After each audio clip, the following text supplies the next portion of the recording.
En unos días va a ser 23F, una fecha que a los que ya tenemos una edad nos pone muy tensos, nos pone más tensos que Puigdemont viendo el anuncio del almendro, porque han pasado muchas cosas ese día, el 23F, y todas gravísimas. Un 23F, la audiencia de Palma acordó mantener en libertad provisional a Urdangarín.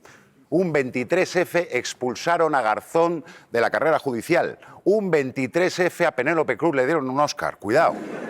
Y luego también el 23F del 81, unos militares fachas dieron un golpe de Estado, ¿verdad?, que intentó acabar con la democracia. Así que desde aquí, a toda esa gente, mi agradecimiento, esa gente que se ha chupado mogollón de años de cárcel para que yo no tuviera cole un día. Gracias, os llevo en el corazón. Muchísimas gracias.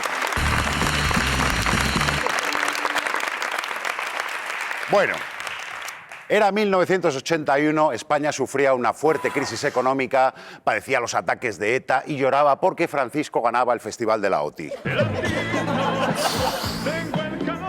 Una copa de vino. Vale, los 80, amigos, eran así, todo te llevaba a la droga. Al morir Franco se inició la transición hacia la democracia y claro, los militares estaban acostumbrados a la dictadura y de repente se encontraron con un político de centro, Suárez, un rey campechano. Esto es como si le resintonizas la tele a tu abuelo y donde estaba 13TV le pones la NTV. ¿Qué coño, qué me ha pasado aquí? Quiero a mi facha, ¿qué es esto de Gandía Sor? Hay quien dice que el ejército también estaba nerviosete, porque claro, la legalización del Partido Comunista, la creación de las autonomías y la gota que colmó el vaso, ¿no?, la presentación de Naranjito como mascota del Mundial. Eran tiempos terribles. Por todo esto el ambiente era muy irrespirable y claro, mientras en Europa tenían democracia, nosotros teníamos la demo, ¿vale? Y con la licencia a punto de caducar. Además había 3 militares que se vinieron muy arriba y que creían que podían cambiar las cosas. Ya sabemos que un gran poder conlleva una gran irresponsabilidad en este caso. Alfonso Armada, la mano derecha del rey, es decir, el que le hacía las gestiones. El enano de Juego de Tronos, para entendernos, sería un poco. Antonio Tejero, que amaba tanto a España que quiso follársela.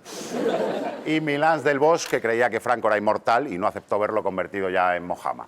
Bueno, los 3 urdieron un plan para formar un gobierno de salvación nacional, pero nunca supieron quién era su jefe. Uy, ¿quién sería? Uy, no lo sabemos. Bueno, no os voy a hacer spoilers y digo que todo salió mal, ¿vale? Entre ellos tuvieron problemas de comunicación porque entre fachas, como nunca sabes quién ama más a España, ¿sabes?, quizás si hubiesen tenido un grupo de WhatsApp, el plan era más o menos el siguiente. A las 6 de la tarde, Tejero entraría en el Congreso. En Valencia, Milans del Bosch sacaría los tanques a la calle y declararía el estado de excepción. Entonces Alfonso Armada iría al Congreso, una vez que le diese permiso el rey, y se haría cargo de la presidencia del Congreso. Todo esto, en teoría, sin consultarlo con el rey. Pero el rey, en un giro loco de los acontecimientos, apareció en Televisión Española apoyando la Constitución y los golpistas se quedaron sin coartada. Así que podemos decir que Juan Carlos presentó el primer late night de España de éxito. Ahí está. Solo le faltaba la taza, el skyline de fondo, antes incluso que Pepe Navarro, ¿eh? Aquella noche nos dejó un puñado de imágenes que hoy en día serían virales. Por ejemplo, este GIF, no sabemos si aquí Tejero quería reducir a Gutiérrez Mellado o quería hacerse un selfie con él. Aún así, fíjate, Tejero aguantó en el Congreso hasta el día siguiente y acabó saliendo, pues como muchos de vosotros salís del after, a mediodía y por la ventana. Normal que todo terminara con lo que se llamó el Pacto del Capó, donde Tejero firmó su rendición sobre el capó de un coche. Ahí, claro, pues normal, de parquineo. ¿Y qué fue de nuestros protagonistas? Armada fue condenado a 30 años de prisión, pero le indultaron en 1988, no porque estuviera arrepentido el hombre, porque en 1994 decía esto. El 23 de febrero hice todo lo que pude. Y la prueba es que el resultado es buenísimo. Hombre, el resultado, vamos, es buenísimo. Quizá el primer golpe con happy end. Armada se dedicó a trabajar en su vivero cultivando camelias hasta 2013, que empezó a cultivar malvas. Y Milán del Bosch tuvo la misma condena, aunque salió de la cárcel al cumplir los 75 años, que a esa edad ya se te cae la pastilla de jabón y ni te miran. Bueno. Y eso que fue portada de Interview. No salió desnudo, pero sí mostrando sus huevazos. Volvería a actuar sin dudarlo. Es lo mismo que dijo Manel Navarro después del gallo de Eurovisión. Desgraciadamente ya no podrá porque, ay, qué pena, falleció en 1997, a no ser que vuelva de la tumba para hacerlo. que tampoco lo descartamos, la verdad. El que aún vive es Tejero, que después de salir de la cárcel en el 96 se ha dedicado a pintar cuadros pues de paisajes, ¿no? Sobre todo pues cosas muy clásicas, muy... Y qué pena, ¿eh? Qué oportunidad perdida. Tejero podría haber sido el Banksy de los fachas. Me encanta esta imagen. Pero ha preferido vivir en la Costa del Sol sin dar ni golpe, pues como un británico más. Aunque lejos de mostrarse arrepentido, Tejero celebró el 33 aniversario del 23F con una paellada organizada por su hijo. El acto fue tachado de algunos por anticonstitucional, supongo que porque la paella llevaba mucho pollo. Lo que quizá tampoco saben los millennials es que el golpe tuvo sus fans, ¿eh? Había gente a tope con esto, los 23Fers. Y hasta hubo merchandising golpista. Había llaveros con figuritas de acción, tipo los X-Men. Teníamos pues, los botijos picantones, una cosa pues, muy ibérica, ¿verdad?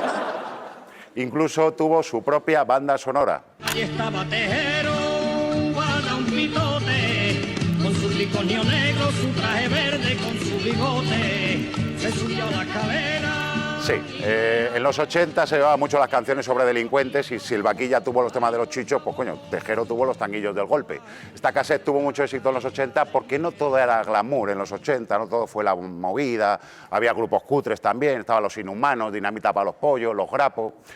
Pero la pregunta que nos hacemos todos es, ¿esto podría volver a pasar? Yo estoy convencido de que no. Entonces las circunstancias eran muy distintas, el país atravesaba una grave crisis económica, el índice de paro era muy alto... pero no, quiero decir, además el terrorismo generaba una sensación de inseguridad entre la gente, no como ahora que ya con unos maceteros gordos que hemos puesto Bueno, además, ¿qué coño? Que hoy en día para dar un golpe tienes que llevar un rollito más millennial, no puedes ir vestido de guardia civil, hombre, tiene que haber generales youtubers, tiene que haber guardias civiles instagramers aquí sufriendo, ¿sabes? Un poco... Tendrías que hacer un reality con militares encerrados en la academia militar, claro, con los Javis allí dándoles indicaciones. Haz lo tuyo el golpe, Antonio, haz lo tuyo. En fin, sería Operación Tejero.